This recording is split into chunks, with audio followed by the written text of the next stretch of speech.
Hi, I'm David Naiman, the host of the radio show and podcast Between the Covers. People are often surprised to learn that this is not my day job, that I don't get paid. But that's not why I'm here today. I'm not here to ask you for an income. Up until now, hosting the podcast has involved only nominal fees, but the podcast has seen explosive growth this year. Listenership has quadrupled in less than 10 months, and these once nominal fees have grown to many hundreds of dollars, which could easily become thousands next year and which I'm paying myself. So I'm here today talking to you in the hope of creating a sustainable model for me to nurture the podcast success. If you value these interviews, whether with great fiction writers such as George Saunders, Laurie Moore, or Junot Diaz, science fiction icons Ursula K. Le Guin, William Gibson, and Neil Stephenson, or genre-bending essayists and poets such as Claudia Rankine, Maggie Nelson, and Mary Ruefle, I hope you'll become a patron of Between the Covers. Your per-episode contribution would be your way to participate in the show's long-term health. Please take a moment and either go to Patreon, patreon.com/betweenthecovers, or to davidnaiman.com/support and give your support. And enjoy today's program. Between the Covers is brought to you in part through the support of Propeller, a magazine of books, music, art, film, and life, and its publishing imprint, Propeller Books. Visit them on the web at propellermag.com and propellerbooks.com, or on Twitter at propellermag.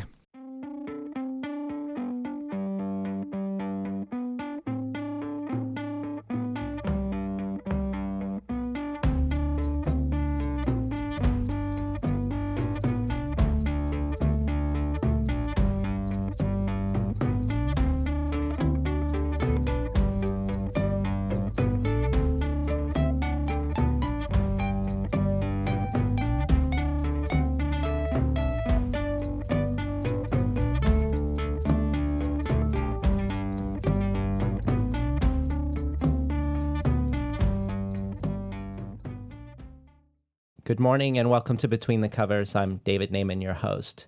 Today's guest, Lacy M. Johnson, is a Houston-based artist, curator, professor, and activist. She's the author of Trespasses, a memoir, and co-creator of the location-based storytelling project The Invisible City. Her work has appeared in Tin House, Fourth Genre, Creative Nonfiction, and Tri-Quarterly, and been anthologized in The Racial Imaginary, edited by Claudia Rankine, and Literature, The Human Experience. Johnson currently teaches interdisciplinary art at the University of Houston and is here today on Between the Covers to talk about her second book, The Other Side, which was a finalist for the National Book Critics Circle Award and an Edgar Award, and which was named one of the best books of the year by Kirkus, Library Journal, and Houston Chronicle. Poet and memoirist Nick Flynn says this about The Other Side. In this brilliant memoir, Lacy Johnson offers us a guide to the impossible, how to reconstruct a past when the past itself is shattered, each memory broken into pieces left rattling around inside us. Sometimes flashes of poetry are all that we can find in the wreckage. Sometimes these flashes are all that can possibly save us, brought together for brief, burning instances and then let go. The other side bristles with life and energy, and to read it is to be transformed. And author Matt Johnson adds, the other side is the sonic boom of a powerful story meeting an even more powerful storyteller. It's hard to say anything about a book that leaves you this breathless. Welcome to Between the Covers, Lacy M. Johnson. Thank you so much for having me.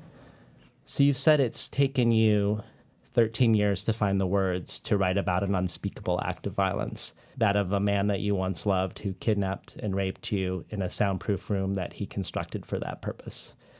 Within the book itself, you talk about the difficulty of knowing what to say when people ask you, what are you writing about, or what is this book about? And I'm curious, because you talk about how that answer has changed over the years, and now there's a little distance between the publication of The Other Side and now what you say now about The Other Side. What is The Other Side about? So I think it depends on who's asking me.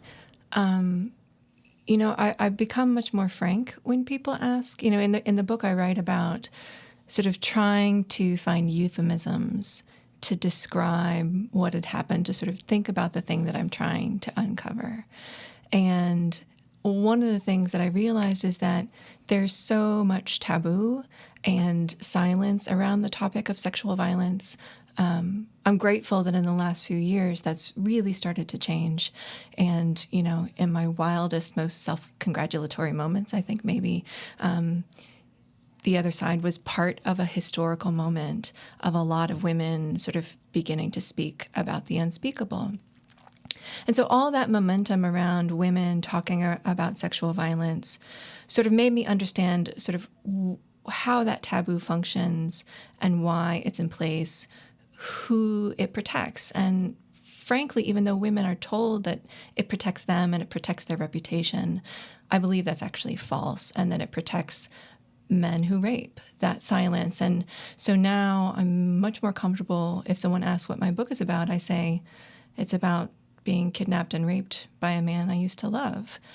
And I do so knowing that if they have uncomfortable feelings about that, about my admission of that had happened to me, it has more to do with them than it does with me. And that I can be a successful, powerful woman and also be a survivor of sexual assault, and that those things are not mutually exclusive. And that was a really powerful thing to realize in the process of talking about the book publicly. And when you were writing The Other Side, were you conscious of other memoirs about sexual violence or trauma? And more specifically, were you interrogating any sort of popular narratives or tropes that you weren't comfortable with that maybe you were seeing in popular literature around the topic? I was. So 2 books that I think represent the different kinds of ways of talking about sexual violence and assault and trauma, really. One was Alice Sebold's Lucky. And I read that book, and that book, I think Alice Sebold is so brave, and I'm so grateful to her for writing that book. But that book, I think, really very much participates in a kind of narrative about, or one that was easy for the public to acknowledge, even if it wasn't easy for her to write. And I don't mean to suggest that. But it's easier for the public to accept the idea of rape as, a sort of stranger jumping out of the bushes and attacking a woman who is a virgin and had no fault, that is a very clear line. That is a wrong thing to happen.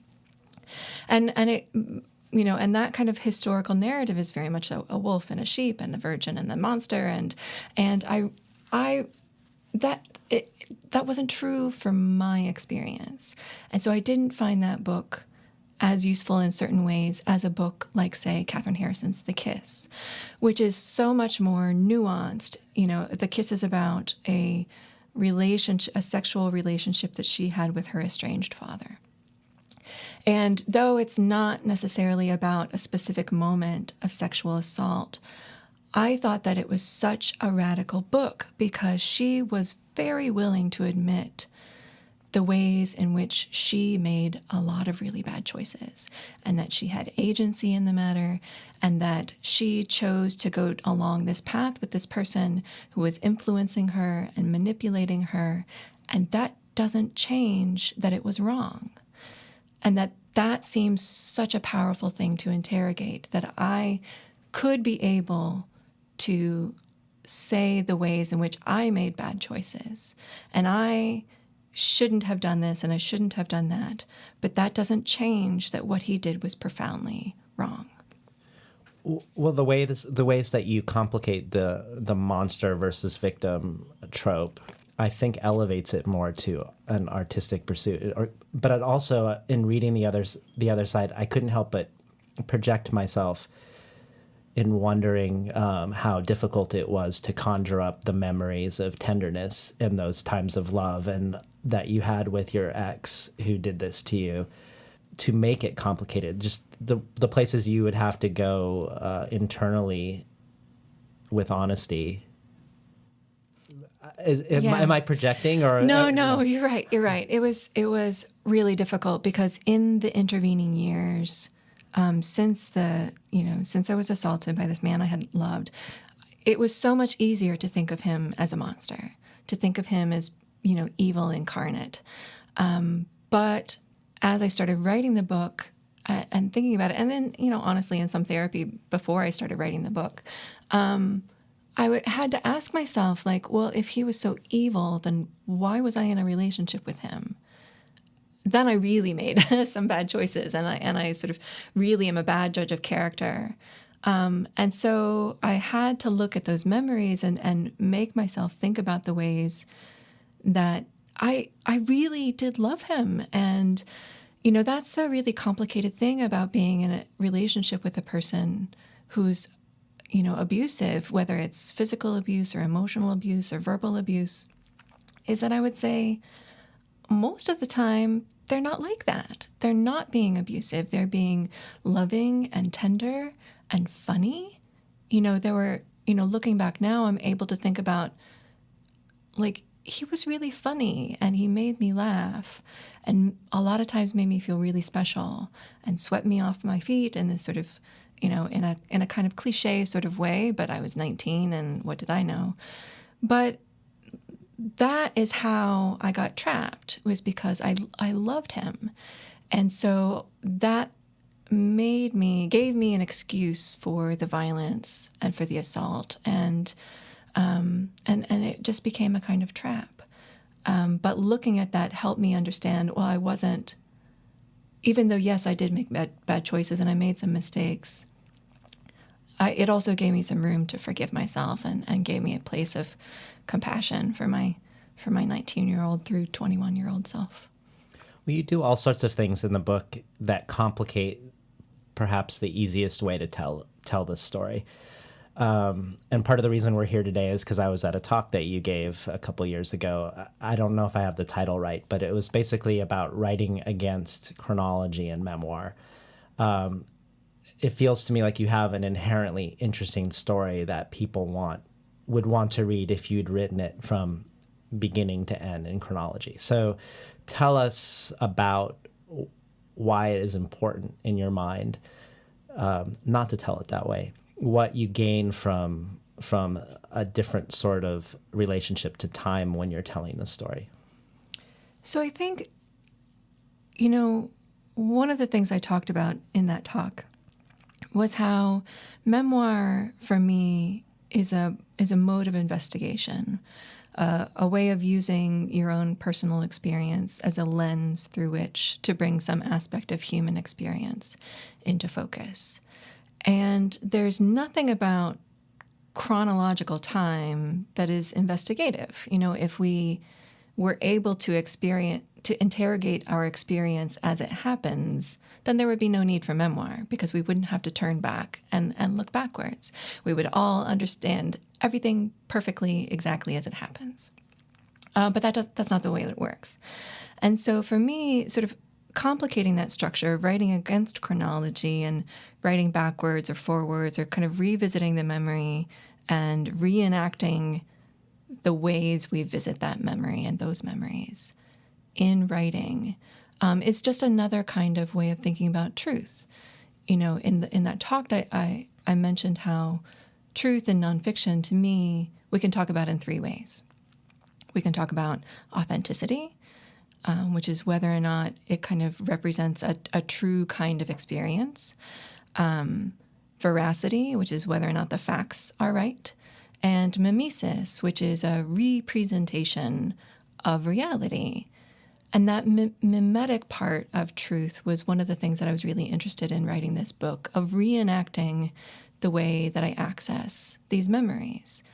One of the things I struggled with a lot in writing the book was how to structure it. For a while, it was all the little vignettes were chopped up and ordered in really kind of confusing ways, and it worked. It was just having a certain kind of conversation. And then I tried doing it all chronologically and went, back and forth. And there are something like 27 different articulations of the structure on my computer. But as I was doing research for the book, I was reading all these, rape myths as part of my research, which is light reading. And eventually I kind of found my way over to the Minotaur and the Labyrinth.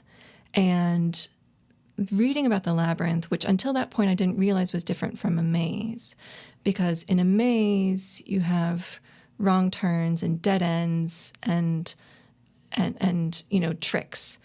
But in a labyrinth, there's only one way in, which leads you sort of in and in and in and in into the terrible center where something like a minotaur might eat you. And then you turn and go only one way back out. And that seemed to me such a good metaphor for the way that I access these memories, that once I sort of get started on the trail of thinking about my children, say, that it often leads me down and down and down to the terrible center where I'm eaten by the minotaur. And then and then I could hardly ever find a way out. So the other side was supposed to be my way of coming back out. In case you just tuned in, you're listening today to Lacy M. Johnson talk about her book, The Other Side. One of the really peculiar things about The Other Side narratively is you mentioned how writing against chronology allows for investigation. And also, I think, a certain sort of mimicking or mimesis around memory, which is also something that the past tense does. And yet you write a lot of the other side in the present tense, which I find really, you pull it off, but it's really interesting because it doesn't seem like an obvious choice. Present tense is something that's going to tumble you forward, doesn't allow for pauses, but you have this, I hesitate to call it a device, but you have this really interesting thing that you do, particularly in the beginning, because the present tense really starts off the other side in an electrifying, sort of hair-raising, in the moment, in the scene way. But you have these moments where the narrative doubts itself. And I'm wondering if this is your way to create space from the present tense. So you say, I stumble, and then later on the page, or I do not stumble, and then your breath makes fog, or maybe it doesn't make fog. And there's this pause where, even though we're still moving in the scene, there's a recursive conversation happening. Am I going down a dead end in a maze at the moment? No, I don't think so. It's interesting to think about it like that as a way to create space. I mean, I think I was just trying to be, again, as truthful as possible. I was thinking about, as I was writing the book, the kind of different ways of talking about the self. And, the other side is almost entirely, I feel like a secret. It's just a private, rather than a thing that I'm able to admit personally, interpersonally, which, as we were talking about earlier, it's hard to admit to another person when I'm looking at them, oh, I was raped by this person that I loved. But I can admit that to myself privately in a secret. And privately in a secret, I can also admit that I doubt these memories that I am certain of having. So I'm certain, on the one hand, that I stumble. But if I look really closely at the memory, I'm not so certain, and it's not so clear. And I'm really certain, as I talk about later, I'm still certain that the person I talked to in the police station is a male detective, but the police reports tell me it was a female officer.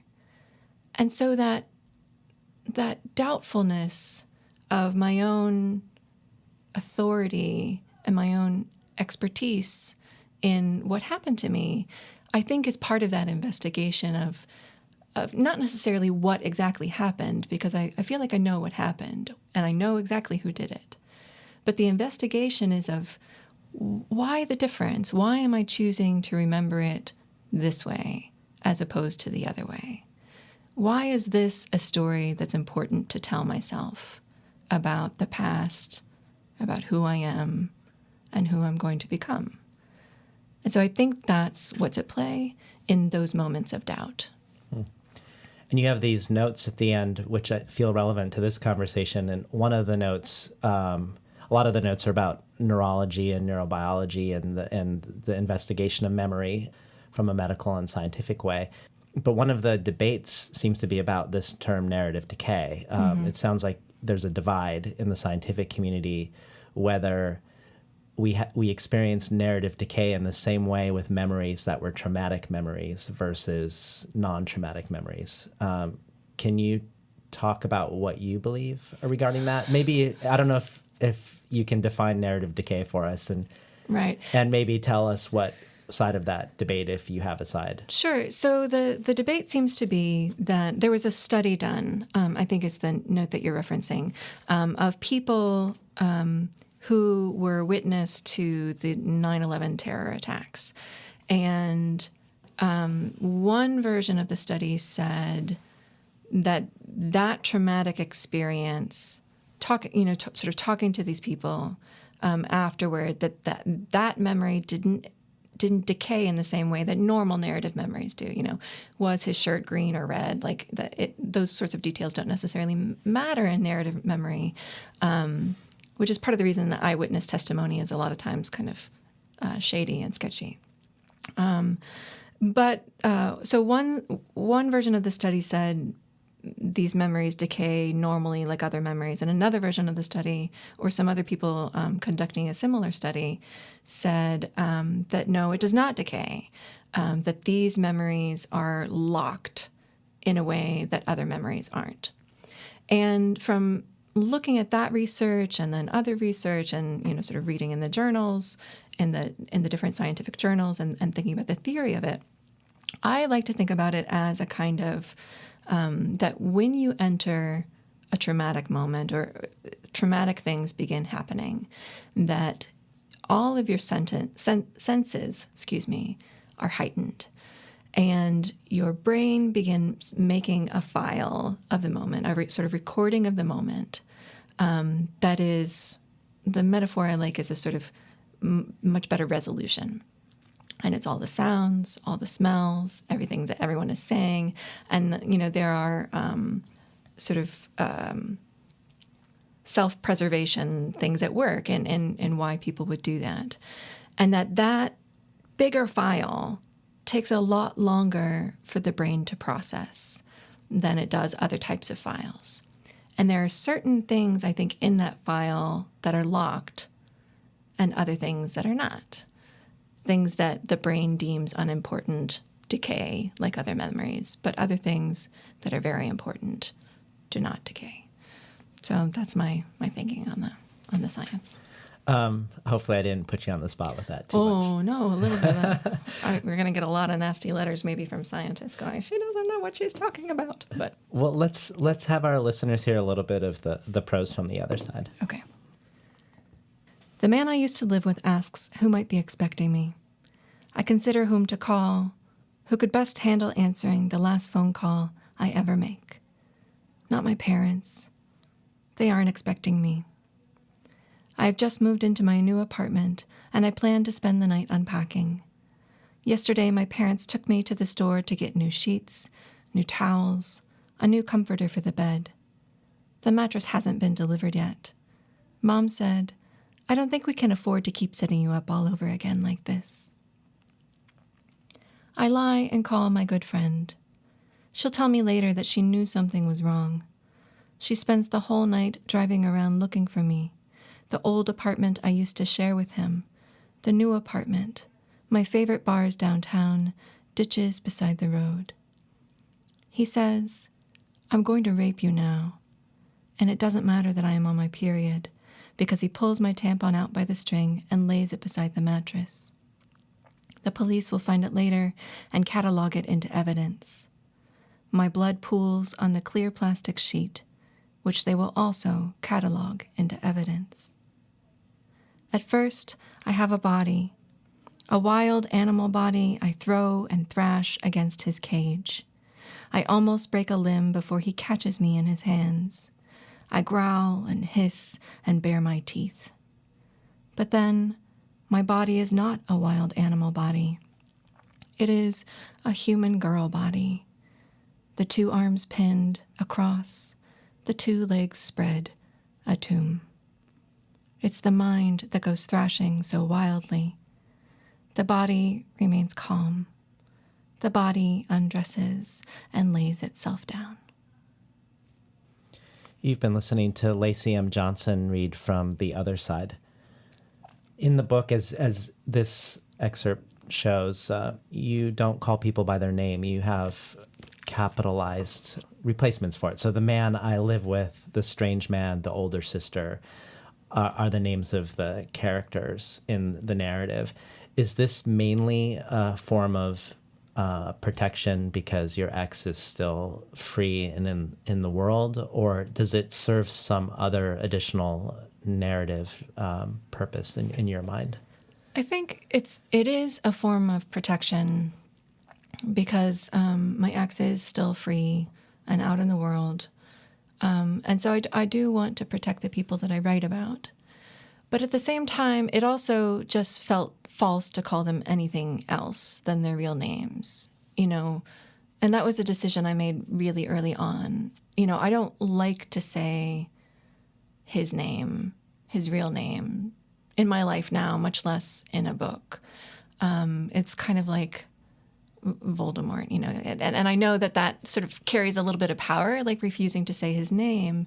But in this book, rather than choosing not to say him or say he who must not be named, I'm saying the man I used to live with, and I'm making every way I addressed him and every way I address everyone in the book in terms of their relationship to me, which sounds maybe egotistical, but I feel like it sort of locates power in myself that I didn't necessarily feel like I always had in my real life, that these people are only defined by their relationship to me, and that I am the sort of center of agency and authority in this book. So it was a device to just kind of give myself a little bit of power.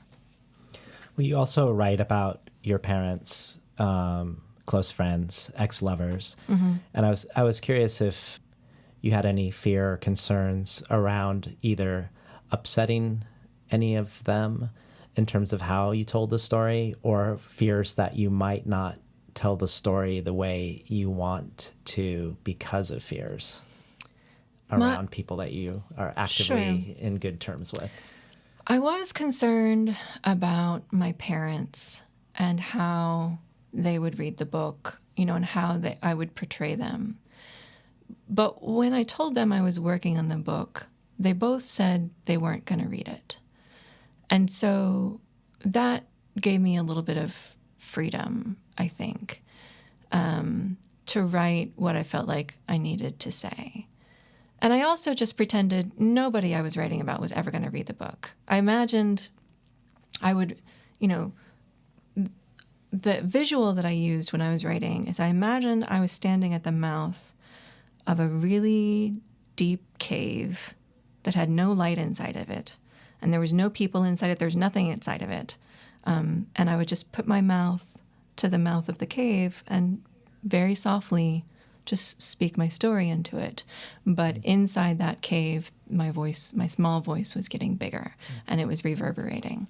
And then later, I imagined that at the very back of the cave, there were an agent and an editor, and they would give me lots of money. But they were the only two people who would ever read the book, and everybody else. Sounds like a good plan. Right? Yeah, it was a plan. I think that should be everybody's business plan. Yeah. Well, your parents did have some issues or trouble with your first memoir, Trespasses, right? It's true. Yeah, they did. Yeah, oddly, growing up, and when I started sort of thinking of myself as a writer, I was a poet, and I would write poems and bring them home. Like I gave poems to my mom. This is in college. And I would write poems about motherhood that were, I thought, kind of complicated and trying to say something that I couldn't necessarily say on my own with, oral language or spoken language. And she would like put them on the fridge. So it wasn't quite, starting the conversation that I imagined them having. And she, my mom has a high school education. She doesn't read a ton. But and then in contrast, my dad would come to my poetry readings, and my parents aren't together. My dad would come to my poetry readings, and he was really supportive of me going to graduate school and everything like that. And so when Trespasses came out, I thought my dad would get it, and my mom would be bothered, because in Trespasses, I think the much more complicated figure is my mom. She changes a lot in that book, and I really think of it. And I don't think I went into writing Trespasses imagining that she was going to be such a complicated kind of figure in the book. But then after the book came out, my mom read the whole thing in one sitting. Went through like 2 boxes of tissues. I think she was just so beside herself with pride that her daughter had written this book, and she was kind of unconditionally supportive. And she really kind of enjoyed the way that I portrayed her as a kind of complicated person. And it also then started a conversation about art making and how I approach my work and how she approaches her work, because she's an artist as well. And it really kind of brought us together. But, in contrast, my dad didn't like the way, I don't even think it was the way he was portrayed. He just didn't like being portrayed, being written about, and not being able to control his own narrative, or sort of me taking his memories and changing them. And so it created some problems for that reason.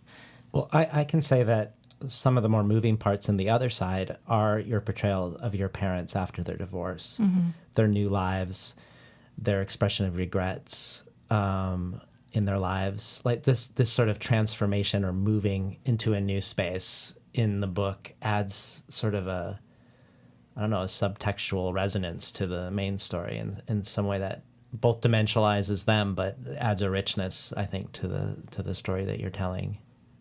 Thank you. Can you talk about their choice to include becoming a mother yourself in the book? Was that always an obvious choice, or was that in the process of writing something that you came upon and then had to debate?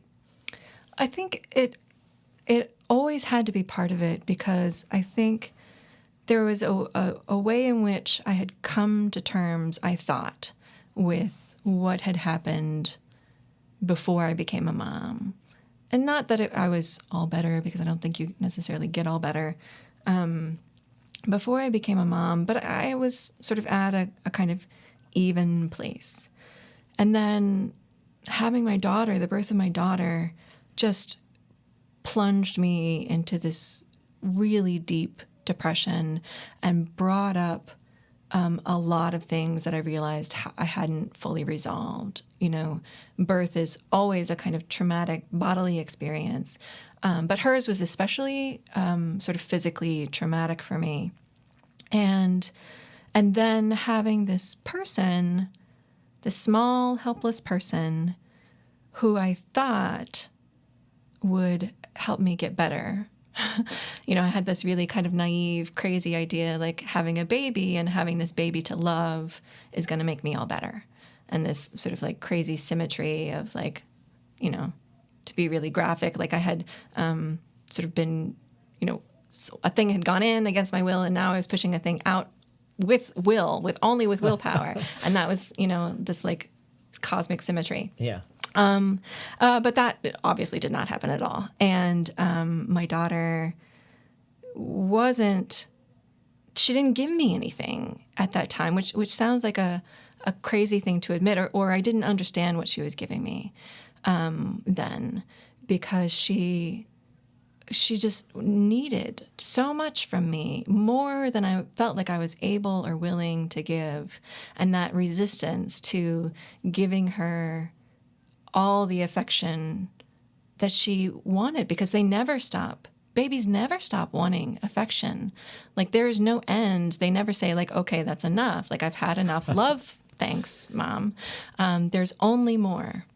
And I felt like I needed to be filled, is how I felt at the time. And then over time, I understood the ways in which her love for me was just so unconditional, that she loved me despite that terrible mistake, those terrible mistakes of understanding when she was a tiny little baby. She loved me when I was angry and when I was, inaccessible, and when I was depressed. And there was no just as there's no end to their want for love, there's no end to how much they can give you. And that realization for me that being loved is not just about what you give, it's also about accepting love from others in return. That was so much the sort of path of healing for me that I felt like it always had to be in the book. And I don't think I even realized all the ways in which that was true until I was writing it. In case you just tuned in, you're listening today to Lacy M. Johnson talk about her book, The Other Side. Will you say prior to writing The Other Side, you tried to write about anything but this event, but that somehow anything that you wrote about, it ended up being about it nonetheless? Can you talk about ways in which it would appear in, I don't know if it was in hidden ways that it would appear in your writing pre The Other Side? So, pre The Other Side, I wrote poems mostly. Don't look them up because they haven't really been published. And there's a reason for that, which is because they were terrible. But I would write about, I don't know, I was just always writing about this threat or fear without calling it that. And just, I feel like I was always kind of writing about the experience of ongoing trauma without ever calling it that.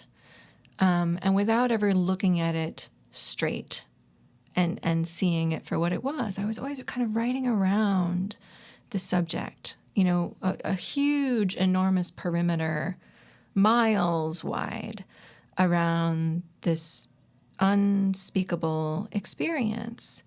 And when I finally realized that I was sort of way outside what I was actually wanting to write about, then I had to sort of turn and look directly at it and try to come at it head on. But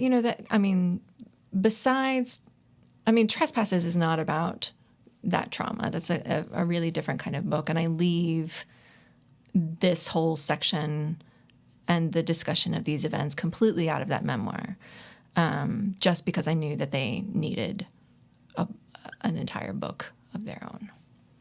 Well, you mentioned how you had this naive expectation around the cosmic symmetry of giving birth, of pushing out a child with your will.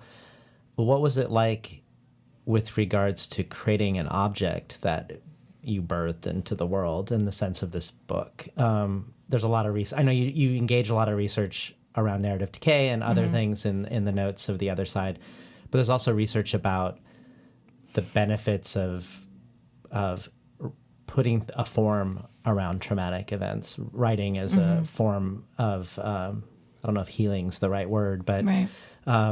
You've created this book, this object, it's external to you. It's been, on top of that, received with literary acclaim. How, if at all, has that changed your relationship to the memories and to the emotional weight of this? So, I think it was therapeutic to write the book, but I didn't write the book as therapy. I was trying to make a work of art. I was trying to make literature. So I wasn't trying to make myself all better, and I had no expectation that would ever happen. That was the other narrative that I was resisting, is that you go through a traumatic thing and then you write a book and then you're all better, all done, right? But You mean that's not true? No, it's not true at all. And I had no expectation that it was going to be true. And I didn't want to suggest that, I had gone through this, challenging, arduous experience, and then I came out the person I was before any of it happened. I wanted to say I went through this challenging, arduous task, and I'm a different person from when I started, but I also love myself now, and I'm glad I am who I am. And so what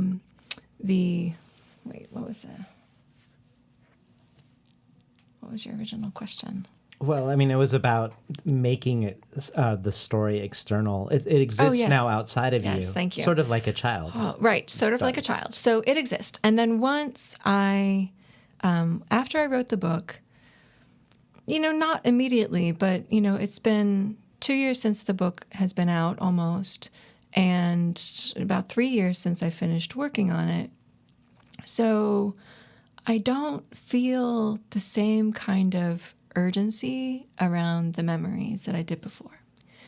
I don't have as many nightmares as I did before, which a lot of the sort of nightmares came when I was working on the book because I was actively addressing these memories all the time, every day. And so I don't have the same kind of urgency to go back and revisit these memories and try to understand them. So I don't have as many nightmares. I don't really look for him as much, though occasionally. And, so there was a kind of, I came to peace with it, which isn't like catharsis when it was cleared and gone and washed and made shiny and new. But I really came to terms with it and came to peace with these events, and they didn't feel like an urgent, agitating thing that I needed to understand. At the same time, so there was one kind of journey that I went on writing the book and came to terms with it in a certain kind of way. And a really different, in some ways more powerful journey that I went on after I started talking about it and giving readings in public. The very first time I gave a reading from the other side, I was at University of Houston. I had been invited to read from my forthcoming book with some of my colleagues there. I teach now at University of Houston, and I had gone to grad school at University of Houston. So many of my mentors were in the audience, faculty members who I'd taken literature classes with, not even who I had been writing with, who knew sort of this about my life, as well as acquaintances, people I work with, students, etc. And I was terrified. I was so terrified to read from the book. And I read the opening section, and I got to the place where I'm giving my testimony, telling the story to the detective in the office. And I get to the place where he says, start at the beginning, tell me the story and start at the beginning. And I say, I don't know where to start. Like, does it start with the rainbow bridge at my preschool? Does it start with the cat tongue, like sandpaper on my cheek?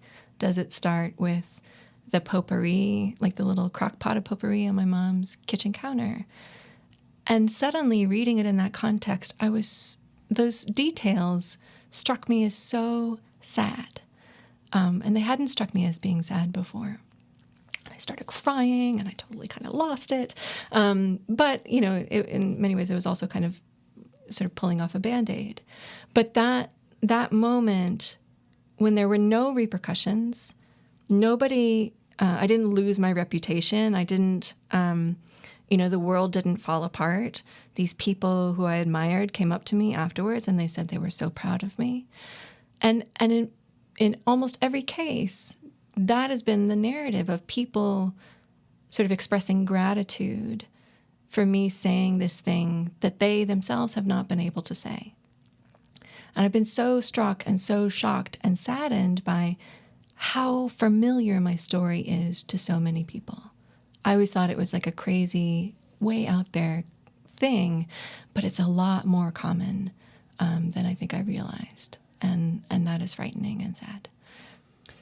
Do you see the other side having an activist purpose? It doesn't sound like it's the motivation of writing the memoir at all, but in this regard, around combating silence and finding solidarity.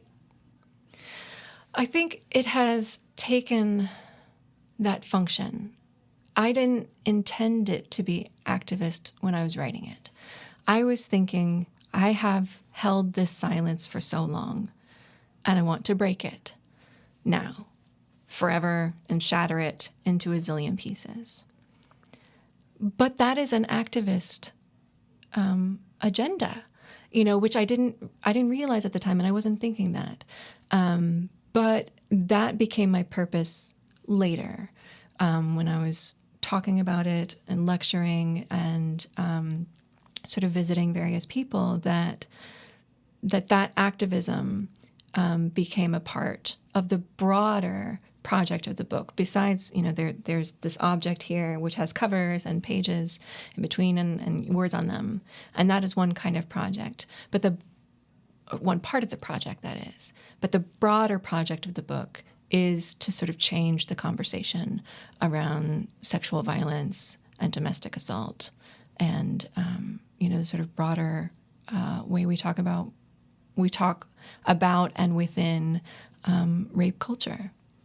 And it sort of dovetails with the other movements, I think, of like Yes, All Women on social media. Yeah, absolutely, definitely. Yes, All Women, Carry That Weight, the project in New York with the young woman, Emma. I'm uncertain how to pronounce her last name. I believe it's Solkowitz. Carrying her mattress around as an art project, as her senior thesis, I believe, sort of represent and draw attention to an unpunished rape, and she was going to carry it around every day until her rapist was expelled. And Yes, All Women came about after, Elliot Rodgers took the lives of so many people in California because of his sort of entitlement that he felt to women's bodies. At the same time, there was the hashtag Why I Stayed and Why I Left after Janae Rice and Ray Rice, the sort of conversation and kind of release of the footage of him beating her, and then she married him shortly afterward anyway.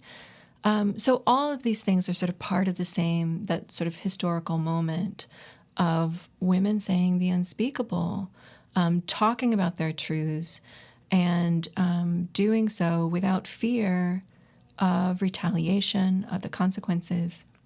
One of the things that was revealed in each of those social media campaigns that you're mentioning is the backlash and the trolling of those women saying those things. And I even experienced it myself. I participated in Yes, All Women, and I believe I tweeted something like, what I fear for my daughter is not falling off her skateboard and hitting her head. It's men. And I received so many hate tweets about that admission, that I was a terrible mother. They called me names that I won't repeat on radio. Death threats. And one of the things, that reveals is what is at stake in these silences, who they are protecting. And I think as women, as people, by keeping silent, we are protecting people who do not deserve our protection, and that we should support one another in speaking out against it, and kind of, raise our voices together. In case you just tuned in, you're listening today to Lacy M. Johnson talk about her book, The Other Side.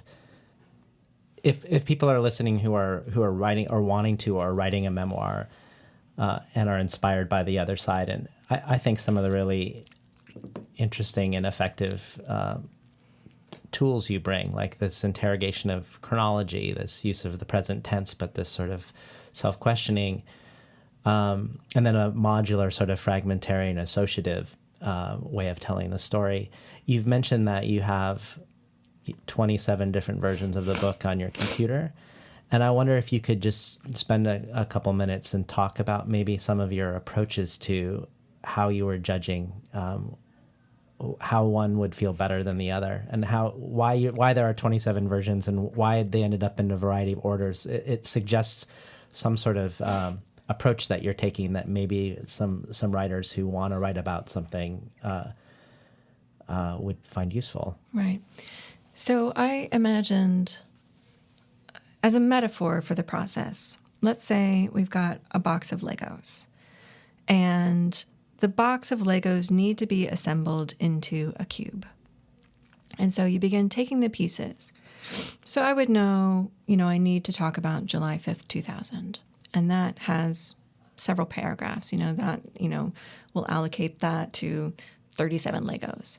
And I know I want to talk about my kids, so we'll give 37 Legos to that. And I know that I need to talk about writing, and I know that I need to talk about my parents and growing up and this and that and the other thing. So I know what all the ingredients are. I have all of these Legos. And I need to take them, and they need to form a perfect cube. So I begin putting them together.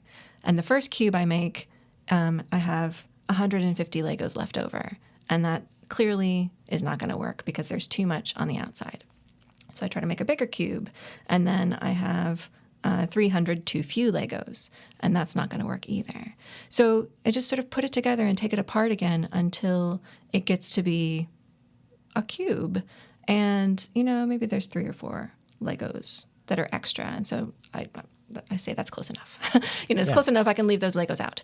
And so that was kind of the process of sort of figuring out, well, what is the shape that makes all these pieces fit together exactly right? And so in some versions, I was using a metaphor for weaving. There was a lot of sort of mythology about spiders and is it Penelope at the loom? And that was a really big part of it. Another version had Philomela and Philomela was also part of that version because she sits at her, she weaves her tapestry to sort of say, that myth. Philomela's tongue is cut out after Tereus rapes her because she was threatening to tell everybody what he had done, and he locks her in this room, and she weaves the tapestry, sort of depicting the crime, and sends it to her sister, who rescues her, and then they all get turned into birds later, because it's mythology, and that's what they do. Each version was trying to use a different organizing principle and figuring out what was the kind of missing 5 Legos that were going to really make it kind of lock into place. And when I found and came across the Schrodinger, that was very late in the process. That was like I think the 27th version, and that was the one that... Can you tell listeners who haven't read it what you're referring to? Okay, so I'm referring to the Schrodinger's cat paradox, which goes something like, there's a cat in a box. Maybe it would be easier just to read the section, because I'm sure I'm going to get it a little bit wrong. But there's a cat in a box, and it's sort of like the quantum cat. Like there's a tiny little bit of radioactive substance in the box with the cat, but the rate of decay in some way triggers some poison that kills the cat. And you can't really know for sure whether the cat is alive or dead until you look in the box, is the way I understood it. But someone has corrected me to say it's actually the cat is both alive and dead until you open the box and look, because of the sort of quantum superposition of the cat. And that idea of like how the cat can be both alive and dead, it worked in thinking about, again, the kind of way that I access these memories, or the way that I feel about them. Because in some ways I feel like I was killed. I was killed and I survived at the same time in that room. Not only in the sense of there was a version of me who died, but also I feel like I was so close to being murdered, I might as well have been murdered.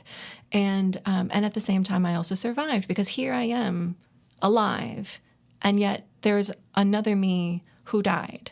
And so I am both of those things. So there's a sort of superposition of that happens with grieving in many ways. Well, one of the things that I think is really satisfying as a reader of the other side is that we're with you as you grapple with and struggle with questions of memory and around this issue of being alive and being dead at the same time. But what makes it particularly interesting as a writer who's a reader is that it also, as I hear you talk about these 27 different versions and the questions that come up for how to organize the book, it does feel like the other side is also the story of someone becoming a writer, as much as it's the story of this trauma and how to position oneself in regard to it. What are you working on now? Like, I'm sure people are interested in hearing what you chose. Yeah. So what I'm working on now is not what I was planning to work on next. But as I was sort of going around talking to people about the other side, one question kept coming up a lot. And it took different forms, but the question basically went, what do you want to have happen to the man who did this to you? You probably want him dead, right? And I was so surprised by that question. And, after a while, I wasn't surprised by getting it anymore because, there's a way in which, again, my book doesn't really participate in the narrative of like everything's okay. Like the bad guy goes to jail, he gets punished, and and I walk into the sunset with my husband and my children. It doesn't really do that. And so in some ways, I think some people find it unsatisfying because the bad guy, nothing happens to the bad guy. He gets away. And so then I started thinking about that because to me, I feel like the book is a really powerful kind of justice. Like, I'm not looking for him to be punished. I mean, I don't want him to like move right next to me or anything. I don't really want him to see him. And I'm certainly not ever dropping the charges. But I don't wish him ill. At the same time, I don't want him dead. I don't want him to suffer. And people have a hard time wrapping their head around that. So as I began looking at this idea of justice and sort of thinking about like, well, where did this idea come from? If somebody does something bad must happen to them in return, therefore justice.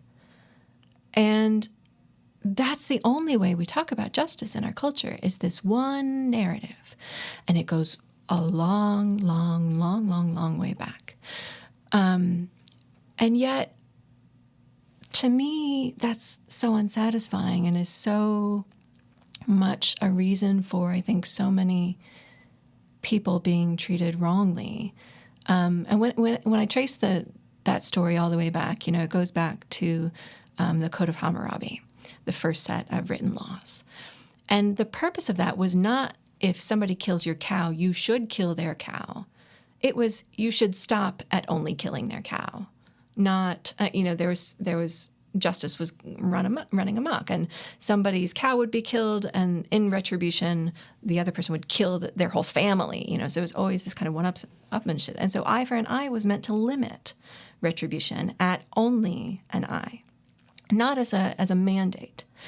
But what is it about that impulse to retribution that has so successfully and so pervasively masqueraded as justice for so long? So the book I'm working on now asks, what else is justice? So the first essay from the book came out recently, which is on mercy, which appeared in Guernica in the October issue. And I'm just kind of plodding along, working on the other essays that will be in the book as well. Well, it was great having you on Between the Covers, Lacy. Thank you so much for having me. We were talking today to Lacy M. Johnson about her book, The Other Side. You've been listening to Between the Covers. I'm David Naiman, your host.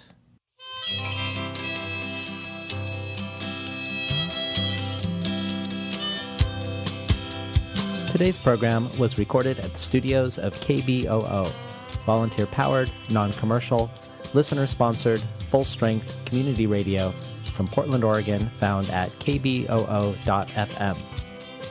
If you enjoyed today's program, consider supporting the show by going to patreon.com/betweenthecovers.